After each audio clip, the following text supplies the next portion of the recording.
This is the second day that President Mwai Kibaki is lying in state in Parliament. And as you can see there from Parliament, Kenyans are coming out in force to pay their last respect. This will carry on tomorrow and, of course, build up also for the material day that will be in Nyayo Stadium, where we'll have the state requiem mass before he gets to travel to Othaya, where he will be buried at his home. And you can see Kenyans are lining up. They've dedicated this day to come and pay their last respect. Even as this is continuing, trying to reflect on Kibaki's final journey and looking at how pivotal he was also a factor in Kenyan politics, especially as a vice president. Today being also a big day for IBC, who are meeting the principles of the different parties that we have, Azimio and Kenya Kwanza, in regard to running mate factor. And we want to just tease out also Rigathi Gachagua from what Otieno Molo is saying. You want to react to that as well. We see address the question of, on the campaign trail, you've been saying he was elected. He earned his own chops as the deputy president. He was elected and he got the numbers at the end of the day. But critically, when you look at that particular ticket, it is the face of Uhuru Kenyatta and also William Ruto at the end of the day. So if I don't like William Ruto, I like Uhuru. And this is they're conjoined. What do I have a choice? To start with, matters names are very important. It has a lot to do with identity. This Rigathi Gachagua seated here. When he was in uniform, yes, he was Geoffrey Gachagua. Geoffrey Gachagua. Yeah. A name given to me by my sister Lillian, who lives in London, when I was very young. And when I decided that my role in public service would not be ruling but serving, yes, I changed my name from Geoffrey Gachagua to Rigathi Gachagua. I got a new identity that has everything now to do with serving the people. Because before, when I was Geoffrey, we were ruling. Yeah. So names and identity is a long story. Number two, Honorable Manzo, there will be no trouble in Kenya Kwanza if Rigathi Gachagua gets nothing. Rigathi Gachagua is not with William Ruto to be deputy president or to be anything. Rigathi Gachagua is with William Ruto to champion economic empowerment, to bring guaranteed minimum return for our coffee, tea and milk, and at the least to return Kenya where President Mwai Kibaki left it. I can only disagree with William Ruto if he shifts focus from that objective. Whether I'm named this or that, it's nothing.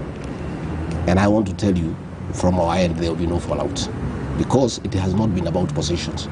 Our conversation with William Ruto has been about the economy, how to revive the economy, to restore the wealth and dignity of the Kenyan people. That is what has brought us together with Musalia Mudavadi, with Wetangula, with the way people from the Mount Kenya region. We can only disagree around the economy and what needs to be done to restore the wealth and the dignity of the Kenyan people. Daniel, Honorable Manzo, there's nothing wrong with having jigas. All of us were jiga invested. Yes. And in fact, I think in this country, when I look at where we were, Mwai Kibaki rose from nothing. Yes. He was nobody. And he was able to bring around this country because he internalized the suffering of the ordinary Kenyan, because he had undergone the same process. I think I may look a bit, I don't know the English word, but I think this being jiga invested is a good thing for anybody who wants to be a leader of this country. Because what it means is that you have gone through what most Kenyans go through. Yes. And therefore you internalize. And you are able to associate yourselves with what needs to be done about the people of Kenya. And that is where ourselves we come in with the hustler narrative. That for you to turn this country around, you need to be, in tandem with what Kenyans go through on a daily basis. You need to have your house to be locked up because you cannot pay rent. You need to have traveled by matatu. You need to have gone to school without shoes. You need to have slept without food. so that when people are talking about high food prices, it sticks to your head. You know, he's a leader I don't want to name who was asked the price of bread. He said it's 400 shillings when it was 30. He has no idea, because these things have been bought for you all the time since the time you were born. You didn't know what it is. So, Honorable Manso, if Peter Kenneth was Jiga invested, then I think he is a good leader. I think he can do something for this country. That's what I meant. Because I think that is what is meant. I think it's a good thing. It should not be viewed negatively. You know, Jigas, lice, It did not mean that. you know, cockroaches, you know. I think what he meant was the fact that Peter Kenneth is not the elitist that we see. People, the perception that we, yes. He was trying to downgrade the I should, no, I should speak for myself. against Kalonzo. I should So know. I want to announce to the people of Kenya on national television that Rigathi Gachagua was Jiga invested. He had lice. He went without food. He slept on the floor. He slept with the goats by where the goats are. Yes. You know, same room with the goats. And therefore, when he speaks for the people of this country, he is on the same wavelength because he has been through it. It's only that God has been gracious to him and uplifted him. He has worked hard, and God being on his side, today he is here on national television talking to the people of Kenya. And the lesson is, let no Kenyan demean himself or herself that because of your background, because you are Jiga invested, because you are born poor, because your father was not known, that you cannot be anybody in this country. Any Kenyan working hard, praying to God can be anybody, anytime. Thank you. Joint tickets. Okay, yes, joint ticket. Joint ticket Maybe is the whole thing. Is the whole thing. Why these people cannot make a decision? You must get the mathematics right, because it comes with the numbers. It comes with numbers. It is not just anything, just like that.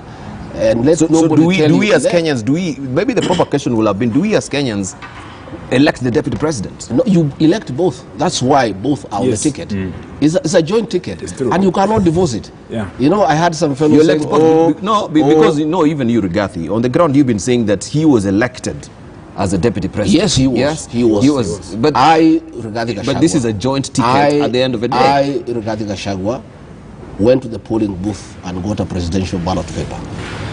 The picture and the name of Uhuru Kenyatta was there, and I liked it. Next to it was William Ruto, and I liked it. I put a tick to both names. What if you didn't like? Well, in my position, no that is choice. hypothetical.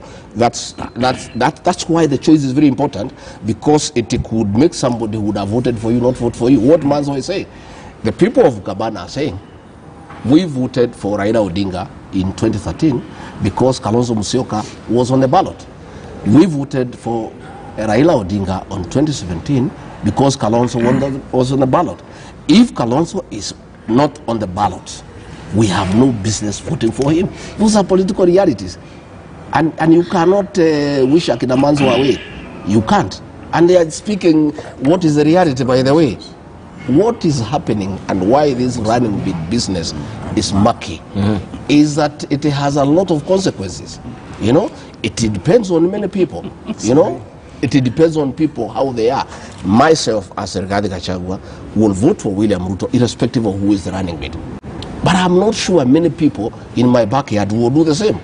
So it is mathematics. You have to sit down and analyze the situation. Thank you. What senior counsel here is saying, that since William Ruto has disagreed with Uhuru Kenyatta, you can just pass him and not greet him. I think it's a little bit petty.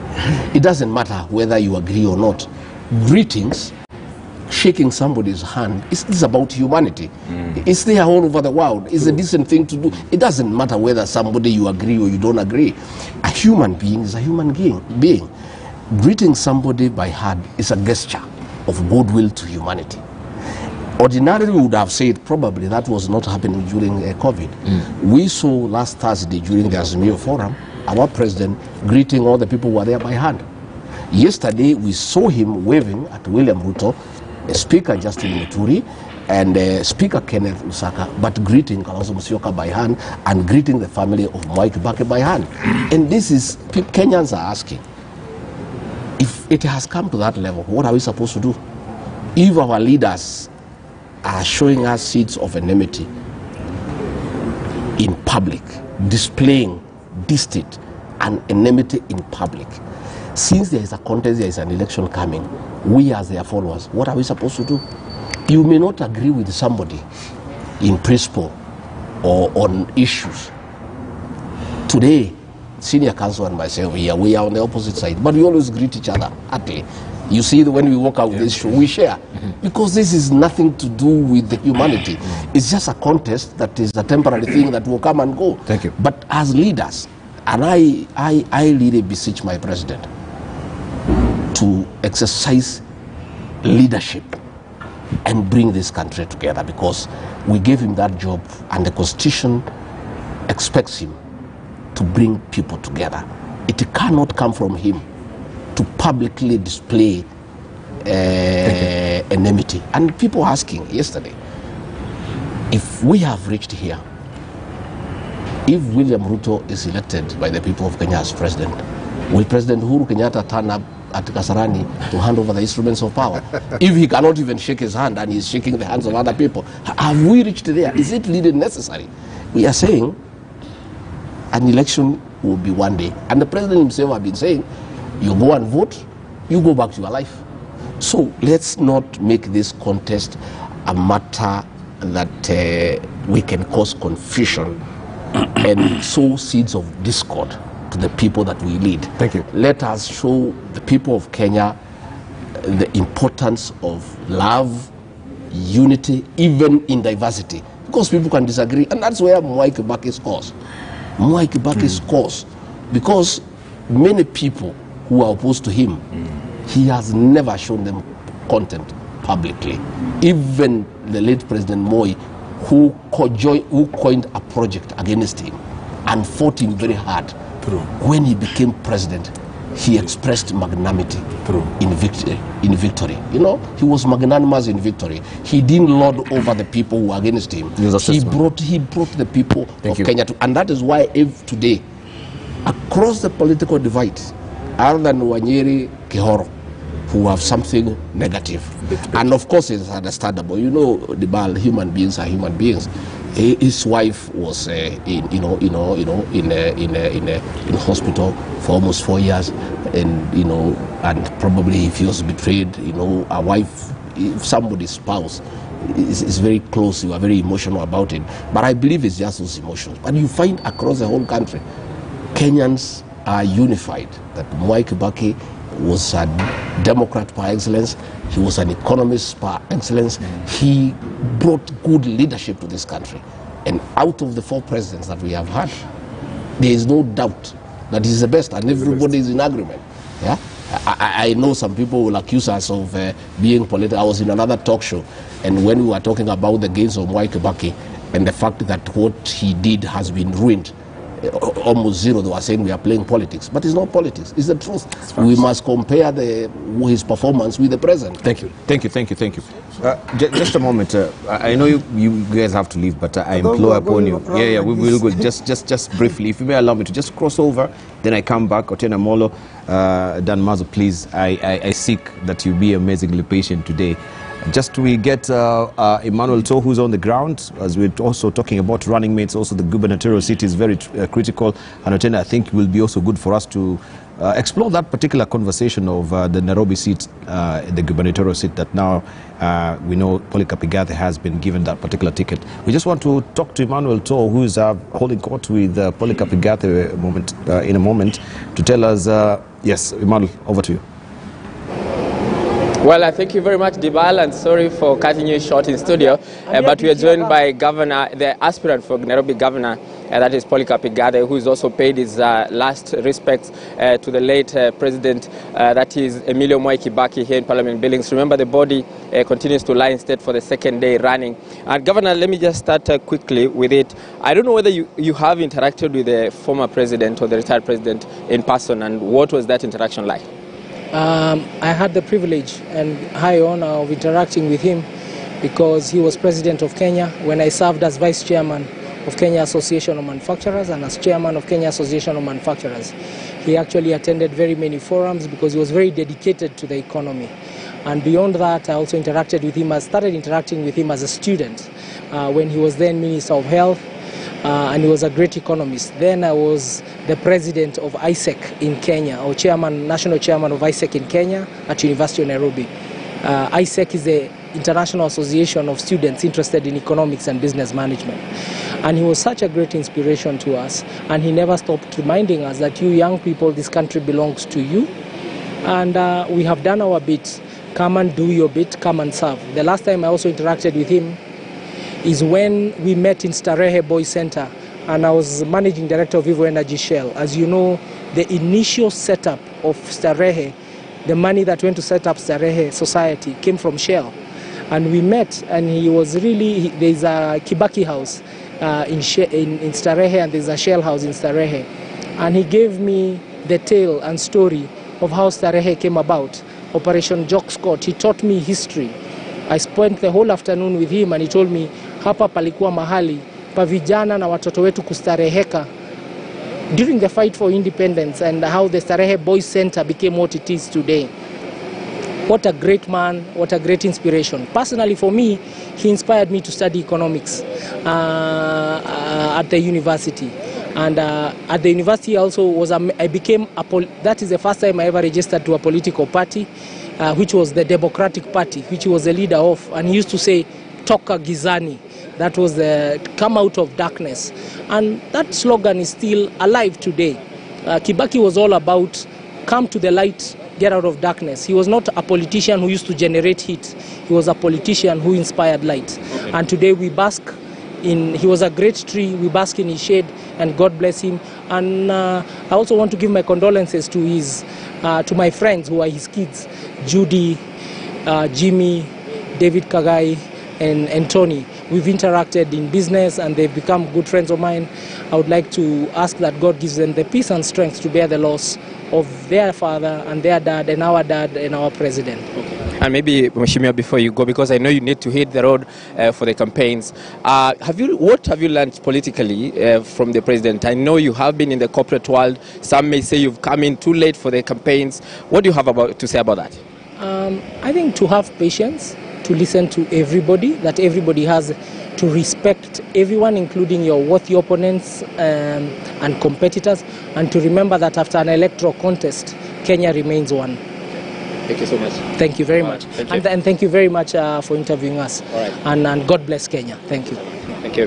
That's Polycarp Igade, aspirant or candidate for the Azimio One Kenya Alliance, that is the Jubilee Party as well, for the ticket, for the Nairobi gubernatorial ticket. He's aspiring to be the next governor of Nairobi, and he's just giving his messages after viewing the body of the late President Emilio Mwai Kibaki, which is currently lying in state here in Parliament. Remember, this is the second day when this process is happening. We have seen a similar situation yesterday when we saw President Uhuru Kenyatta leading the nation in marking this very important process. And of course, the members of the public were also allowed in.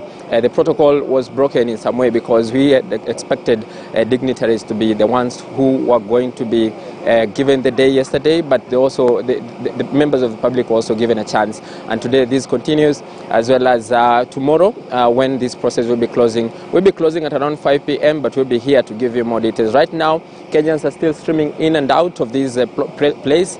Some are being checked from the main entrance so that they can be allowed in here. And of course, we'll be here to give you a blow-by-blow cover of what will be transpiring. So that is the match we have from here. Dibal, over to you. Right, many thanks indeed, Emmanuel Tour there. Speaking with Polycarp Igade, who has been affronted by Azimio as the candidate for the gubernatorial seat here in Nairobi. Even as we're discussing the presentation of the running mates from the two principals to the IBC and other parties as well today, a critical day for them. Let me just come to Otiende Amolo. We'd finished with the regarding yes, because Otiende has to leave, yes. And Rigathi, I implore you to stick around just for a few moments. We discussed this particular eventuality that is happening within Azimio. It was prevailed upon. Was it prevailed upon Right Honorable Raila Odinga that Polycarp Igade should be the running mate for this particular seat in Nairobi at the end of the day, and Philip Kiloki as well, Kaloki to be the running mate. So that is what is going to be presented to IBC. That is cut and dry, as it is right now. I wouldn't use the words prevailed upon. You know, our deed of agreement in the coalition, in the Azimio coalition, is clear even in terms of structures. So decisions are made at various stages, and ultimately, of course, resting with the presidential candidate. And so it was a discussion among all the parties that are in the Azimio coalition, and therefore it was settled that, you know, Igathe will be the candidate, deputized by Kaloki, and then Edwin Sifuna and Esther Passaris. So it was a consultation. You must remember that even my own sister, you know, was running for women rep, Elizabeth Ongoro, under ODM, and so the discussion. Oh, yeah, I've never known everyone. Elizabeth Ongoro is your sister. Oh, Elizabeth Ongoro is my sister. Good to know. So. Ultimately, in a coalition, decisions are made that are believed to be in the best interest of the coalition, of the individual candidates, and of the presidential candidate in order to capture as many votes as we can for the presidential candidate, as many seats as we can from governor to Senate to MP and MCN. And also, ultimately, therefore, to get very many positions for nominated slots. So we are confident that the team that was settled on will capture Nairobi and also capture the rest of the constituencies. Let me just say two things before I leave. First is about the question of the failure to shake hands that Rigathi seems to be really bitter about. The last I checked, I thought that in these COVID times, you know, holding your hands and bowing is the greatest sign of respect, even more than shaking hands. Yes, the namaste. You know, yes, the namaste greeting. I thought that worldwide, in fact, is a show of respect. So I actually thought that there was a greater show of respect by the president in terms of the deputy and the speakers, more than just shaking. You know, somebody can just shake your hand, even looking the other side. That's not a show of respect. But when you hold your hands and you bow, that namaste, I think it's a show of respect. But I never said that, you know, in this time and age, people should not, you know, accord each other courtesies. I just said, and that Rigathi did not respond to, that even if you were the president, you end up being in some great difficulty how to treat your deputy when they go out, they disassociate themselves from your you know, presidency and the government, and when they come in, they want to be accorded their rightful place as the second in command to a country. It's confusing even to citizens. Secondly, you posed a question: do you elect the president and the deputy? And my brother Rigathi said yes. I think the answer is no.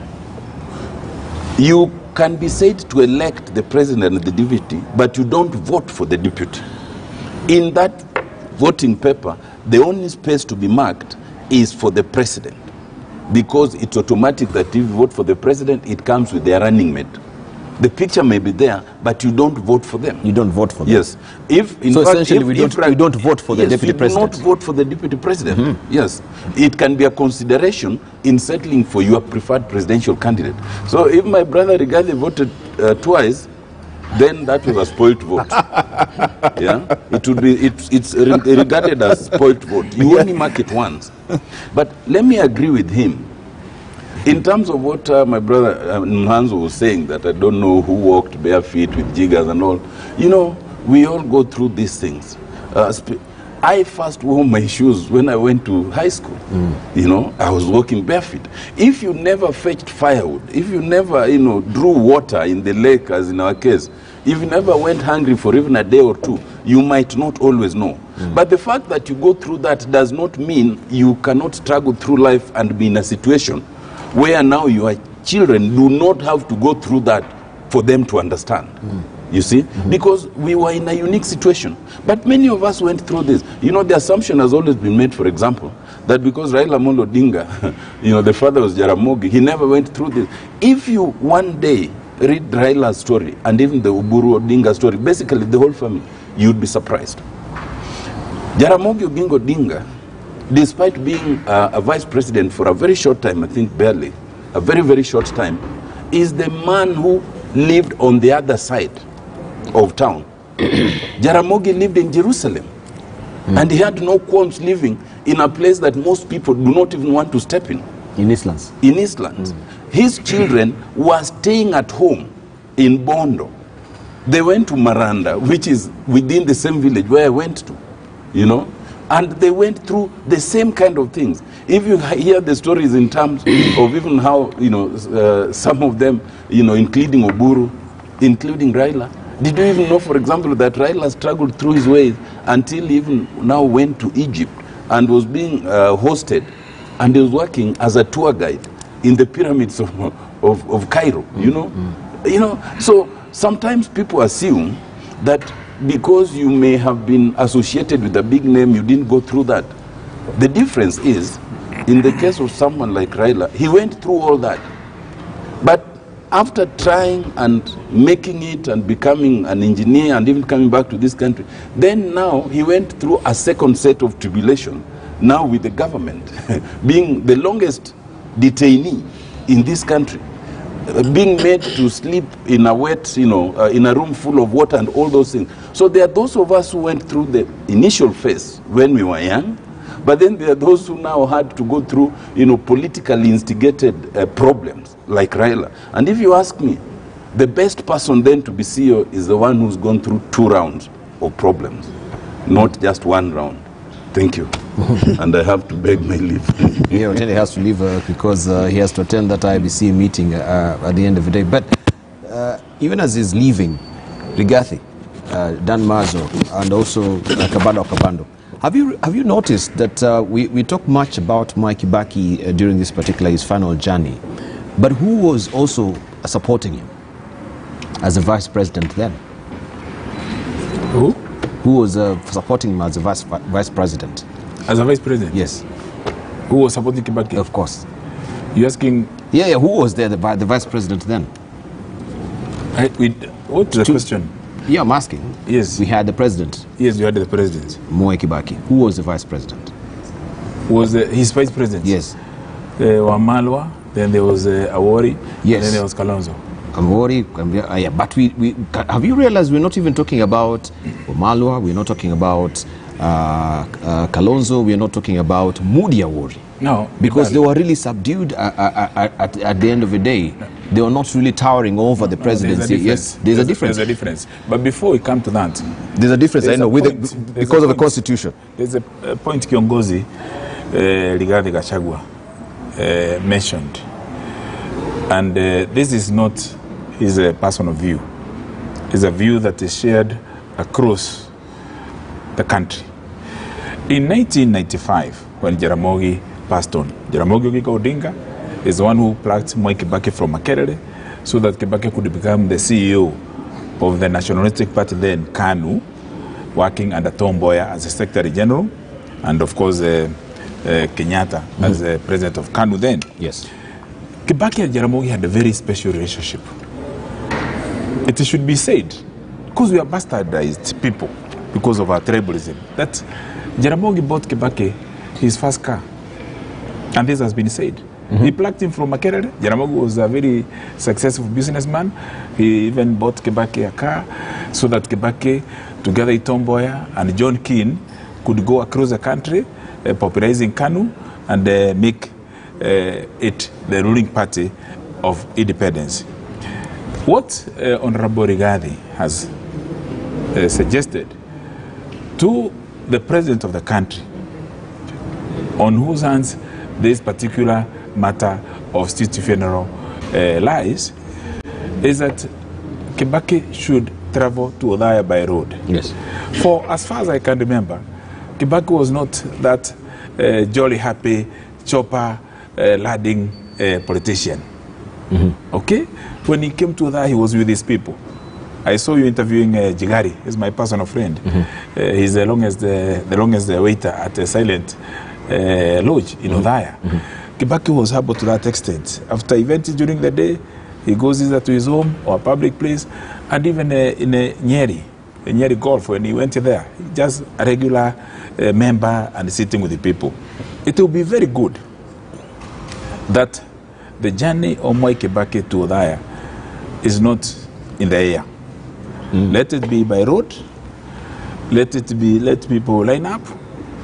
Let it be the longest route you can get through Sagana, maybe through Karatina, Mokroine.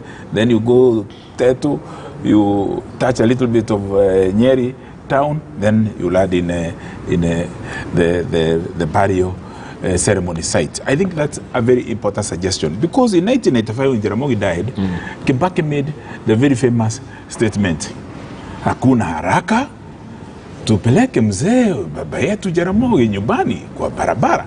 And that statement of Kibaki in 1985 January was supported by the then Member of Parliament for Kitutu, Masamba, the late George Anyona. And I remember it was very loud in the country. Let Jaramogi go by road, let people line up, let them celebrate him, because not everybody is going to come to Parliament. We are also not saying that by just going by road, we are going to cover the whole of the country. But it will be something symbolic. Let him travel on the superhighway. Kibaki refused. I'm a witness to 2 attempts to name 2 institutions after him, and he declined. I have seen a Kenyan Gazette one evening with Othaya Hospital, the annex, Kenyatta National Hospital annex in Othaya, being named Mwai Kibaki Hospital. I saw that Gazette notice held by a leader from Nyeri, proudly saying, finally, we have an institution named Dr. Mwai Kibaki. It did not take 24 hours. Before that, Gazette notice was gazetted because Kibaki did not want to install his personality cult in Othaya. I am also a witness, when I was in government, of effort to name Nairobi Thika Superhighway, Mwai Kibaki Road. And civil servants and other political honchos, mandarins, went to try to name it. And Kibaki would always ask, okay, that road is from where to where? Says it's from Nairobi to Thika. Okay, then when you are there, where else? Okay, then insisting that road has a name, and that name is, it is coming from Nairobi to Thika. He didn't believe in that. So except maybe private institutions, and maybe an auditorium at Mangu High School, there isn't a single institution in the whole country named after him. The new political class is going back to the Moi era of wanting to name every school, every hospital, every road, every university. You even have universities multiple named after individuals. You don't know what is what. Even historic names that are communally owned, where people have a lot of pride in those institutions. You want to impose it. I think the message that Kibaki gave, tenda wema, nenda zako. I am also witness to the Kenya yearbook. This the government advertising agency has a series of books called Cabinet. So there's one book called Kenyatta Cabinet from 1963 to 1978. Then there are 2 series, because Moi had 24 years and some of his ministers will not last even a year. So there are 2 series, Moi Cabinet, edition 1 and edition 2. The Kibaki Cabinet book, because I've been talking to the corporation to get that with me, because I keep and I try to share, has not yet come out. I suspect that Kibaki did not want that thing done in his lifetime. I think he wanted things to be done maybe when he's gone. It is not yet out. And the excuse that was always given when it's going to printing was maybe something pictorial, something like that. He institutionalized that process. He did not want to bring it. Now, the issue of running mate and what Rigathi has said, I know Atiende is left, but I think he was trying to joke by saying that, the demeanor. What you have in Kenya now is the Atiko moment. What happened in Nigeria with our vice president, and Obasanjo there, and the problems got very serious, and Atiko did not finally go there, but the owner of the office, Vice President Ada Kibaki, were vice presidents, they were not the deputy presidents. They were appointed under the prerogative and discretion of the then president. So when Michael Kijana Wamalwa, another gentleman like Mwai Kibaki, Yeah, the Queen's English-speaking gentleman from Bugoma, from Kitale, Bukusu, left. There were efforts to have a powerful vice president. Kalonzo was in line, and Raila was also that time around.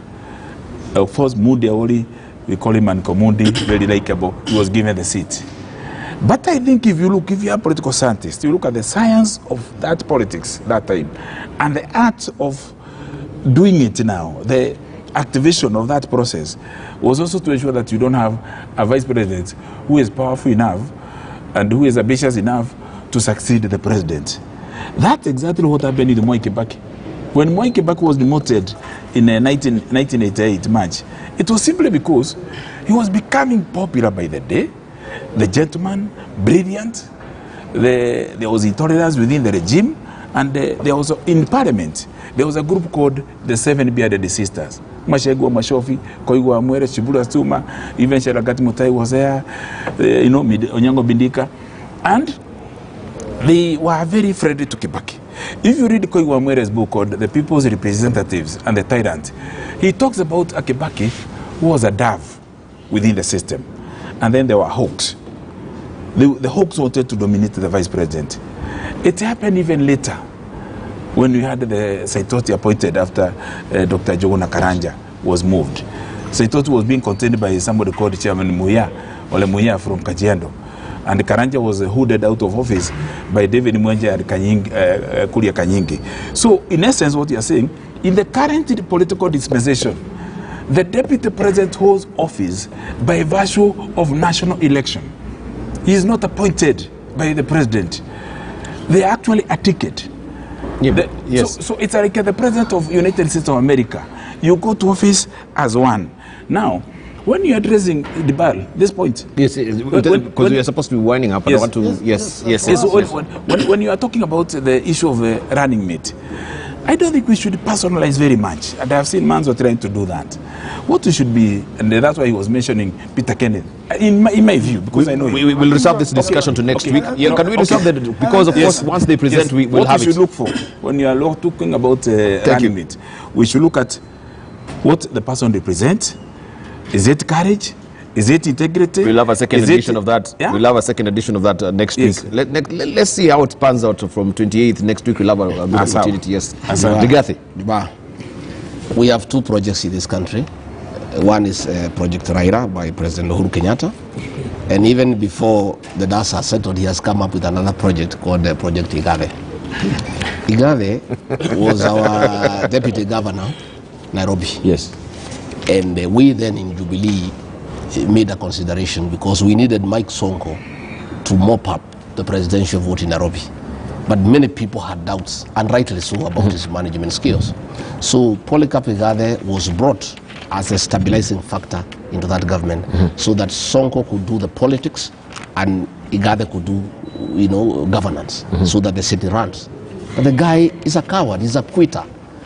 Within a few months, he couldn't take the hit. He quit. He abandoned the people of Nairobi and all of us.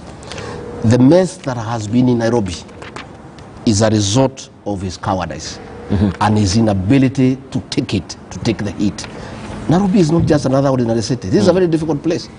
You ask the likes of Ferdinand Waititu, they were even walking around in the city with stones because of how ferocious the city is.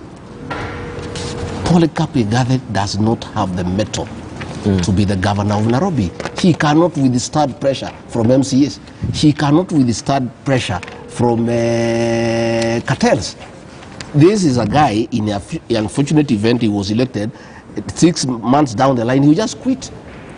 And nobody wants to take a chance in Nairobi. All of us are stakeholders in this city. We have invested here, we live here, and I have listened to the people of Nairobi. Nobody will go to a quitter. Why Igade has been brought is because Tim Wanyonyi, the likes of Gatia and others cannot be trusted to protect certain interests. And Igade is found to be safe, to be pedigree, to be a good boy who can be entrusted to oversee the development of Northland City. That is why he has been brought. But I can tell you, the people of Nairobi are not amused. They are not going to vote for a quitter. His running mate, Kaloki, he hardly knows the city. He has not been in this city. This city needs people who understand it and who have been around for a long time. And because of political considerations, he has been put there. But probably the little he knows about this city is the way to the university, the way to Kalonzo's house in Karen. This city is difficult. This city requires tough fellows who have been brought up in this city, people who know what ails this city, and people with the mettle to take the heat and the pressure from the issues in Nairobi. This is a rough city. It's not for quitters. It's not for people who are soft, and it's not for projects. And I can tell you, Diba, this thing of projects is something that Kenyans do not want. You know, you can see what has happened. Richard Gatia was encouraged to start campaigning. He has campaigned, he has put billboards, he has gone all over, then he has been thrown under the bus. You know, Tim Wanyonyi was encouraged to have his bid. He went ahead, he formed teams, he was everywhere, he has been thrown under the bus. Look at what has happened in Kangema. You know, Muturi Kigano, who has been the chairman of JLAC, the one who moved the amendments for the Political Parties Act that now has been used against him. He has been thrown under the bus. You know, and this is what we are saying, the politics of betrayal. Thank you. The politics of deceit. Right. I can see the sun is busting in now. The politics of misusing people. You misuse people to do your dirty work. When they have done your dirty work, you throw them under the bus. That is what we want to sort out in this election. Thank you, Brigadier Dan Marzo. Yes, then we wind up. Yes, as we wind up, first of all, I want, you know, to remove from Honorable Kabado's mind what things I was thinking about Peter Kenneth. I would just say, and you have seen it be repeated by Polycarp Igathe, that Stareboy Center was very key to President Kibaki. He brought it up, he understood it well, and he worked for it up to the time of his demise. What I was trying to give was an example that where Peter Kenneth came from and who he is today. That is part of the big effort by the Honorable Mwai Kibaki. And the first time an old boy of Sare became a politician, and this was Honorable Tuju and Honorable Peter Kenneth, Griffin was very happy because he had looked forward, having brought up boys and mentored them to be leaders, and really encouraged a lot of us to become surgeons. A lot of surgeons you meet in many hospitals in the world went to Starehe, administrators, the army, air force, and that. So I really want to say that I meant well, and I mean well for Peter Kenneth, and I believe he is a very best suited candidate even for Minister for Finance. About the city and can we reserve the city for next week? I'm being hounded out of studio today. You'll appreciate also we really extended today. Yeah, so I don't want to actually. It's very well suited and Honorable Ingafi, and I'm sure the ticket will win. Thank you. Dan Mars, I really appreciate. Sorry for cutting you short. We'll actually extend this discussion next week. Also, Kabano, thank you for coming through. After 9 good years, at least now you've broken that Gordian knot. Thank you for coming back to... I've come because of Kibaki, to celebrate him. Thank you. And also because I respect you as a host. Thank you very much. And Rigathi Gachagua, thank you for coming through. I really do appreciate it. Let's just continue the conversation on the final journey of Kibaki right now. I'll take you over now to, of course, Jesse Rogers, who will take us through that particular programming that is continuing on the Precincts of Parliament, where Kenyans are filing in to just pay their last respects today, and they're really coming out in force. You've been watching Morning Prime here, Siasa Fiesta, here with Dibala. Thank you.